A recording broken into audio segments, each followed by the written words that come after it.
Hello out there. How's everybody doing? It's been a time since I've been on here. Now we got us a new elected president, and we're gonna see which way this thing gonna take us. Now I want to tell you something. We've been tired for a long time. We've been neglected for ever since we came out of slavery. We ain't never had nobody on our side really. Yeah, now we got a ways to go. We're gonna have some hardships, we're gonna have some hard times. And black people got to stand together for a chance. We got to really do something for ourselves. Now, as we see how they're structuring everything right now and how Trump is lining everybody up in his cabinet, it's obvious what's about to occur. You don't have any diversity of any kind. Now it's gonna be up to us to do what we have to do for ourselves. We're gonna need to become architects, engineers, steel fabricators, and welders, and we got to unite, and we got to hold it together. The ones that don't have trades and skills, I'm gonna say it plain as I can say this, is gonna catch hell. The ones that got trades and skills, it won't be quite as bad, but it's gonna be a rough and rugged ride. But we got to do for ourselves. We can no longer stand back and wait for others to do things for us. We got to do for ourselves. We got to be for ourselves. We got to do everything in our power to be able to survive. Now, one unique thing about it is that I believe in Black America. I believe that we should be able to achieve something. We should be able to accomplish some goals. We should be able to do something. We got to make things happen. They don't just happen. We got to make them happen. Now, when it comes down to Lowndes County, where I live, and I take a good look at it, we ain't never had nothing for us in this county. Never have. And then we get black elected officials that feel like they are doing the right thing by being a white black man, a white black woman. They feel like they are doing something in behalf of their community, but they are not. And really, in the facts about it, it's a disgrace to be a switch out, to get up and claim to be something that you are not.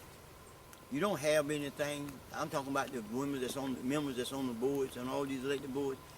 Half of them is not qualified for the positions that they're holding, realistically speaking. They'll claim that they know about the issues, but when it comes down to the issues, they'll get with us, talk with us behind the scene, and make believe that they're with us, and then they'll get there and they'll go in a state of denial. They'll deny us right before our face in the presence of an audience. And then they'll try to be something that they're not. And they'll get out there and they become, yes sir, yes ma'am, and sure, of course. And they go to talking that other language. And then when they get with us, it's, yeah, that's right, that's how it is. And then when they get around their constituencies, they become a whole nother person. We got them on this. Now, I can't say that about the city council. We got 2 women on there that's fighting, and they're standing up like they're supposed to. We got one individual on there that's been there for years and years and years, and he now feel like he's fading out, so he want to try to do something with a little loyalty to it, but he's still loyal to one side. Then we got one on there that just absolutely believe that there's no exceptions, that he see it one way because he has got a nice income coming in, therefore he don't see it, he can't feel it, and I understand that, and I understand his theology, but the fact of the matter, he's wrong. As 32 left shoes headed in the wrong direction and ending up in the wrong place. We're going to stand and raise the issue. We are sick and tired of them portraying to be something that they're not. We got a saying, it's not who we claim to be, but who we prove ourselves to be. I hear George Ryan use that term. Now, they don't prove who they are. Now, it's not a secret anymore. We don't have any secrets when it comes to this now, because you don't prove that you are the type of individual that done betrayed the race in the open public. Done been let it be known that you betray us. And let us understand that you don't have no intentions of doing the right thing. That this is what you was bred and born to do because it's in your DNA structure. I'm not trying to be funny. It's in your genetics. You can't help what you do because it's in your genetics. And I don't fault you because, you know, they classify you as an Uncle Tom or an Aunt Jane. And I'm just laying it out on the line because that's how I see you. That's how I picture you. I'm not going to beat around the bush. Nobody just might not have the nerve to say that, but that's the category that you fit in my book because you have been straight out lying. You've been very deceptive. You've been deceitful.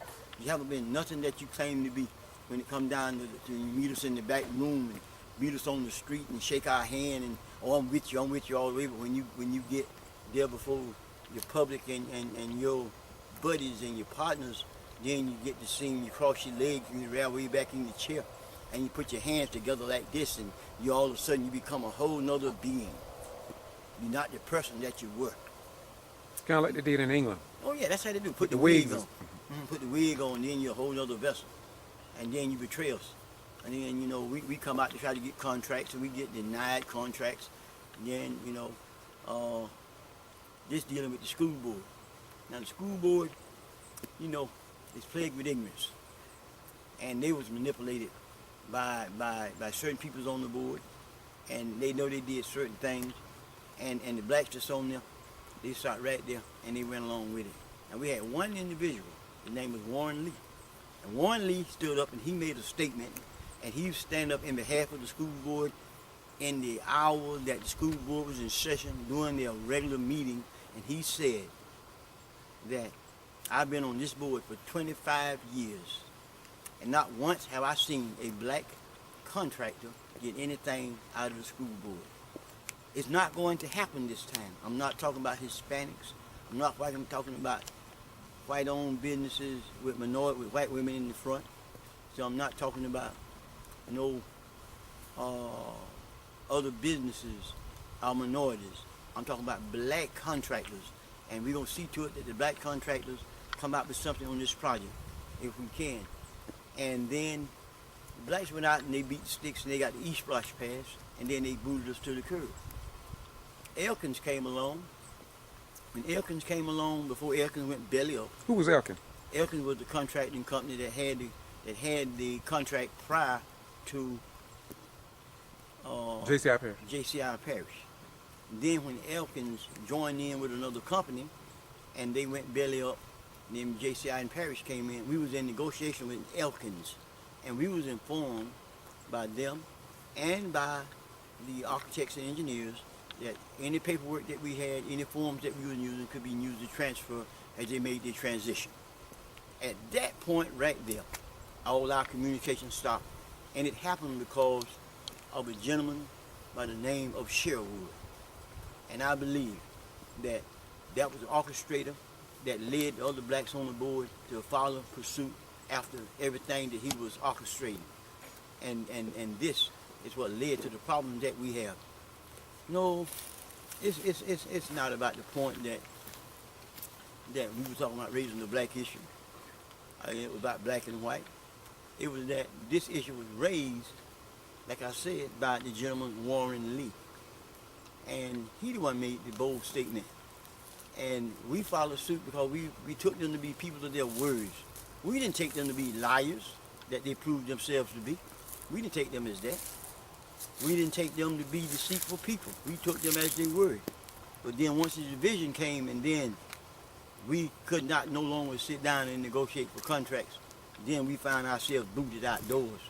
And that's what we find very appalling. Then when the gentleman by the name of Mr. Terry Kelly became the low bidder, not one time did they have enough courtesy to sit the man down and have an open discussion with him. You know, and that's what's so appalling about the whole thing. They did it without any remorse. They put their hand over our face just like this and blinded us and kept us separated from the truth. And you know, We're not going to stand still. It's not over. This is just the beginning. It's the beginning. See, when you are liars, you can't win in a house of truth. And this is, I'm calling you out just like you is. You lied. And the damage have been done. And there's no need in thinking we're gonna stand still and take it, because we are not. We're gonna take it. We come in, we listen. Coming at you. Coming at you. And there's no need in thinking we're not. We're not gonna sit by regard to who you got as president, regard to what laws they change. We're gonna be scrutinizing with it. And we're not gonna let up at all. Even though you're gonna have your beautiful school built, you'll never do this again. In other words, we might not stop you from doing it, but I guarantee you we're going to break you from the habit. Wow. Well, I interviewed the superintendent, and I tried my best to be fair and respectful of him in his high and exalted position. But when he said that he did not see any discrimination, and that his uncle and his granddad was able to build buildings, you're going to hear that in an earlier video that I did. But I painted in that video how state leaders came together, and they talked about, not only in the state of Georgia, but across the nation, how blacks are denied access to contracts by following the law that was created by the white man for European white people. We are architects, painters, plumbers, we all of that. No doubt. And then some. That's right. And so I am happy that we have at least one minister, at least one, in Valdosta. And I know a lot of you all don't want me to say nothing good about Reverend Floyd Rose, but when I look around at all these high and exalted ministers and pastors and imams and rabbis and sheikhs, I don't see them stepping up to the plate and saying, you know what, our children need access to some of that $85 to $135 million that are going to build a school, that the children that attend in that school will be 77 or higher percentage that will be attending that school. And I'm like Reverend Rose, when we look at the blacks, some have other names for them. I will not dare go down that road, but I will say, I'm working 16 to 18 cities and counties. And the problem that they are having with these newly elected black mayors and commissioners, we have white people that are attacking them, trying to remove them out of office. Now, I'm not talking about Valdosta because I really don't know about Valdosta. But these places that I'm covering, they got Uncle Tom's and Aunt Jane in them, and they get together with whites, and they're doing a job, I'm telling you, on black people. And it is as if though they are from another planet. It makes me so sick. I took a couple of aspirins the other day for a headache when I was in one of them towns, and I fell off the porch after taking the aspirins. So aspirin can't help this headache. This is a headache that's going to be helped by economic inclusion. Yes, sir. I agree with you, Doc. I definitely agree.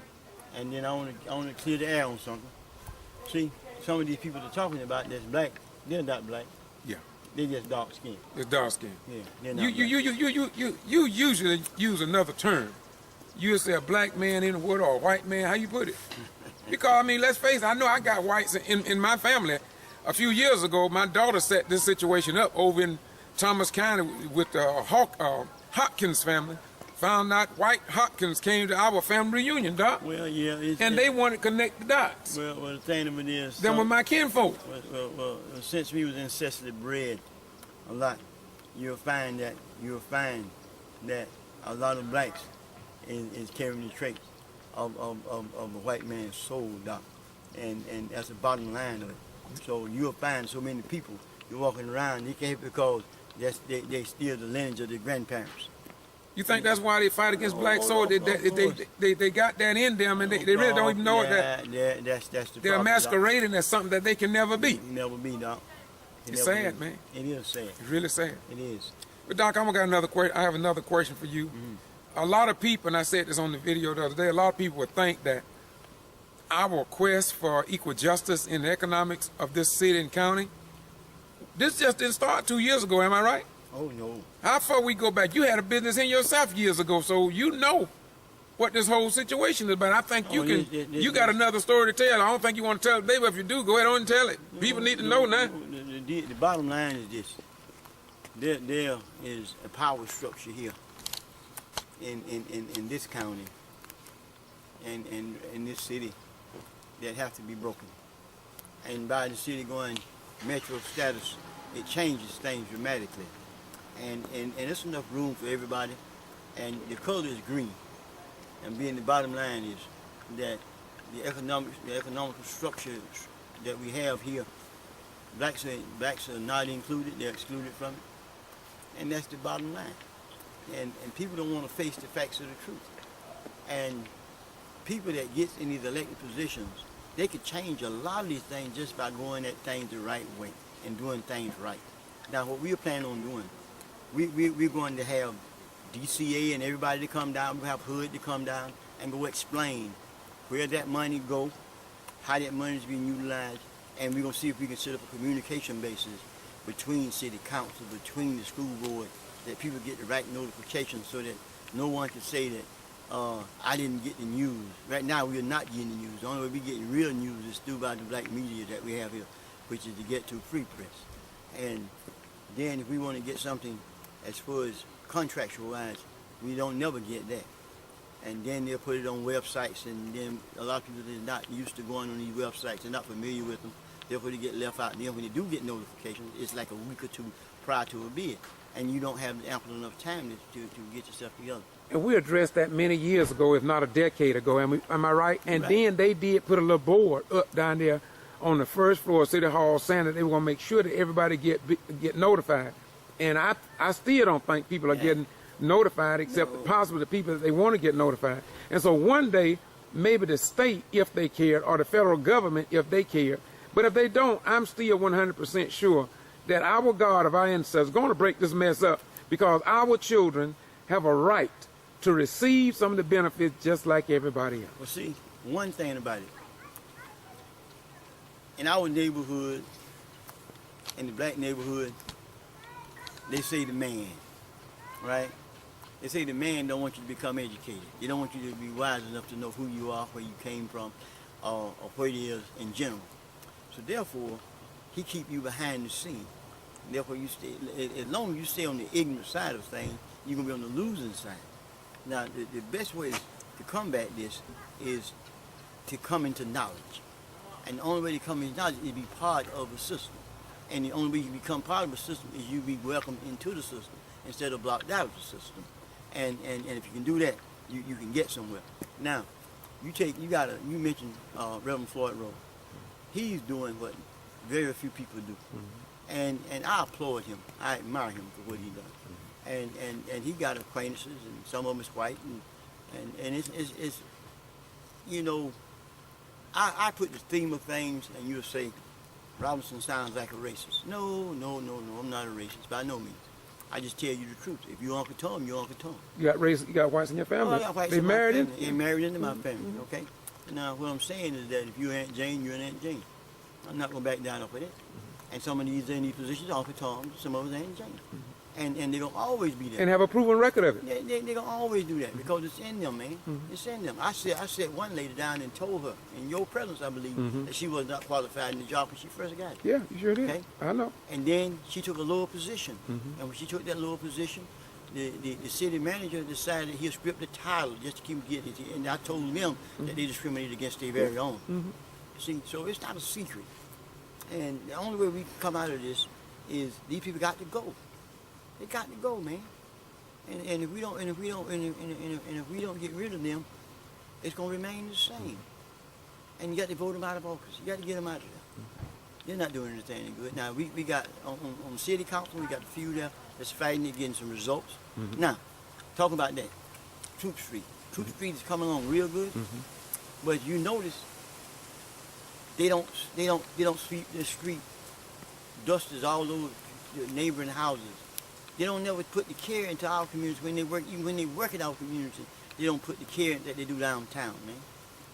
Doc, we stood before city council, did we not, when they were fixing that ditch on the west side, and they didn't even put up the protect. We was the one that forced them to put up that guard to save them children from falling in that ditch. Am I correct? You're right. You're right. Now they won't put that in the newspaper. We spoke that at a public meeting, but that's not news to the Valdosta Daily Times or our local TV station. We really don't care because in the end, truth gonna win. Down there, Edgar Roberts got a nice business. Yes, sir. And the dust done killed all upside their buildings. The streets, the trees, it's white from the dust. They could take the little water trucks they got and they could have wet the road down to hold the dust down. They could come in there with their street sweepers and sweep down Martin Luther King and keep all that dust from going. They don't care when it come down our neighborhood, even though they was forced to do the work now. That's right. They was forced to do the work Yes, now. sir. Yeah, this is good. They were forced to do the work on Troop Street because one of the commissioners, one of the council members raised so much hell until they decided that they better go and address that. But now after they address it, they said, let me show you how we feel about it. We're not going to sweep the street. We're not going to put no water tanks in there to keep the dust down. We don't care if the people get dust all in their houses doing their air conditioning. They don't care. See, so that's the general attitude. That's that back behind scene thing that we pick up and find. And it's disgraceful, man, that to say that we don't have any qualities, that we don't have no class at all. Well, Doc, let me interject this because sometimes people get sidetracked. They'll say that the Latinos came over here, the Germans came over, the Jews came over, all people came over here, and that we are stuck at the bottom and we've been here the longest, et cetera, et cetera, et cetera. But let me drop this apple in the bucket. When the Latinos came from Mexico, they were not stripped of their name. Their name is Thea Rodriguez. That's right. They did not lose their form of worship. They still had the same God that they had. Right. They do not have to put up with what we went through, the black codes, and that they were 3/5 of a human being, that they were relegated to whatever. They don't have to go through all of that, and they still can speak their mother tongue. When we came here, our ancestors couldn't even beat the drum. They know the history of themselves. And above all, my beautiful brothers and sisters on YouTube and on Facebook, and if Latinos come here, and if they don't like it here, they can go back there. We didn't want to be here. We wanted to go back to the motherland, but we were forbidden to go. We couldn't even protect our own wife. Our daughter would be taken out and raped and brought back to us pregnant with half-white children. And yet, you talk about we are a weak people and that we are ignorant and we are stupid. But through it all, there's one thing we didn't do, except for a few of us. We did not believe in the old eye for an eye and a tooth for a tooth. Right. Because if it was, it had been bloodshed across this nation, and this nation could have been destroyed from within. That's what may have happened. And don't say, my beautiful brothers and sisters, that you don't know who your slave masters were, because my name is Rhines, and I know my slave masters, and I even know the land that they occupy. They spell it R-H-Y-N-E-S, just like mine. And most people who are Livingstons, many of them was on the Livingston plantation. A lot of the Williams was on the Williams plantation. Right. A lot of these Southern individuals who was in the Senate, we as black folk got their names. And so God allowed us to carry the time capsule in our names of those who enslaved us, but we don't strike out at them like they strike out at us and our children. You are absolutely right, Doc. You are absolutely right. And in the process of it, we don't have anything. We don't have nothing. We don't have no banks, no financial institutions. We don't have nothing economically. Only thing they had us for was to hold down jobs at a cheaper rate, underprivileged and being discriminated against every step of the way. Now that we got a few little more rights, now we make a little bit more salaries, and now it's time for us to use that economic power and come together and decide that we're not going to spend all our money. Now we got to decide this. Are we going to continue to spend all our money at Walmart, J.C. Penney's, Bread Irons, these big superstores? And now, if you want him to feel it, mess with his pocket and then redirect your funds, and you'll see the difference. And then start catering to one another. We got to build it ourselves. In other words, this man that's in the seat now going to show you this what you're going to end up having to do. And then guess what? I hate to tell you this, Uncle Tom. I hate to say this to you, Aunt Jane, but you're about to become irrelevant, okay? And because he don't have no need for you. He don't have no use for you. You know, I heard, let me say this, I heard Reverend Al Sharpton say this. Because Al said he was surrounded by Uncle Tom and Aunt Jane. He said a long time ago, see, the white men, what they would do, they had to have Uncle Tom. So they would go out in the community and they would pay Uncle Tom or Aunt Jane to do their dance for them. Mm-hmm. But say now, they don't even have to go out and get them. He said they just rent them now. So they just rent a Tom for an hour. They rent a Tom for a week. They rent a Tom for a year. And then they tell you to go on about your business. We don't need you no more. See, with Trump, they're going to become irrelevant. You know, he ain't even going to need them. Because see how he's structuring everything around himself now? See? Yes, sir. In other words, what I'm saying is, my friend, you finna get booted to the curb. And then you're going to come and want to stand up in the neighborhood by us in your civilian clothes. And the fact of the matter is, you don't have a trade, and they don't want you in their profession because you don't have the right kind of profession. So therefore, you're going to fall a little bit lower than the brother that's struggling from the bottom right now. And then you're going to know what it feels like.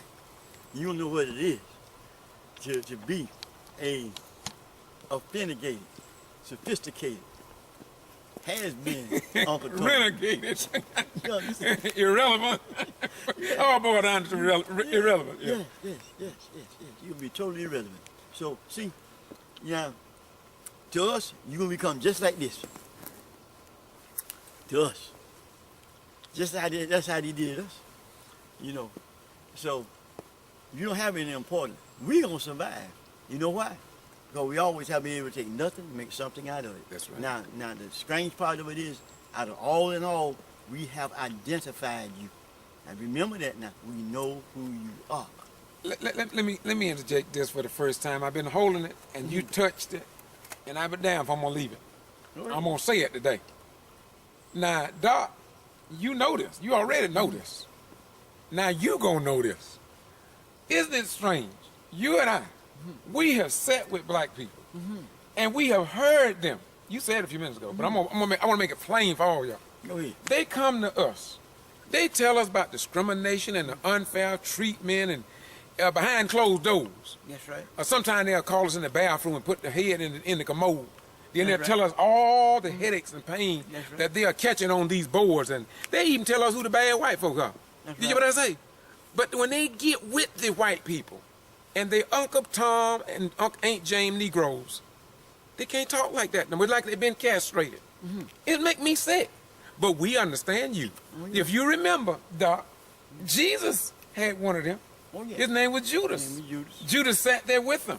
That's right. Sucked out of his cup. That's right. Like David said, my own familiar friend who sat down at my table, who wined and dined and supped with me, have lifted up his heels against me. Now that was back in David's day, but when Jesus came, Jesus still had to put up with them Uncle Toms and Aunt Jane. But there's one thing about it, just like Judas. If you check your scriptures, I ain't gonna say what happened to Judas, but you check your scriptures, and before this thing is over, all these Uncle Toms and Aunt Janes in all these cities that I've had the privilege of investigating, you gonna be identified, but you gonna plot your own destruction. You got that right. And we're gonna make it a little bit more clearer, and I'm gonna sign off of this. See, you sat down with me. You sat down, you drank coffee. across the table from me. Yes, sir. And Preach. you let me know how terrible and bad it was. But when you got up there and crossed your leg in the presence of city council, you let me know what side you was on. You showed me who you was. So therefore, it wasn't who you claimed to be, who you proved yourself to be. And I'm going to tell you what, you good at who you are. You're a professional, Tom. Congratulations. Peace be unto you. This is the Ghetto Free Press with George Boss Ram. We report what others they know of. Bye-bye, we're gone.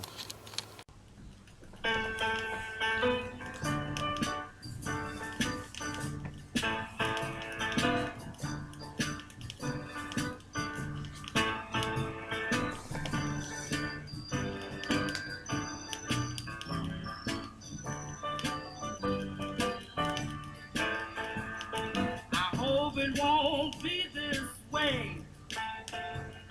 I hope it won't be this way. I hope it won't be this way. Always. I hope it won't be this way. I'm praying for a brighter day. I hope it won't be this way. Always. Lord, make our world a peaceful place, the way you want it to be. Every woman and man, boy and girl, will know we're born with thee. Then I hope it won't be this way.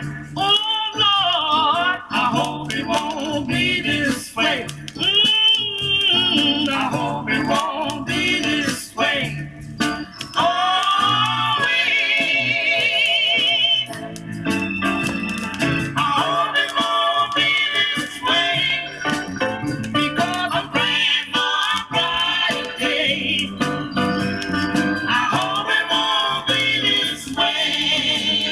Always. Relieve us of all our sorrow.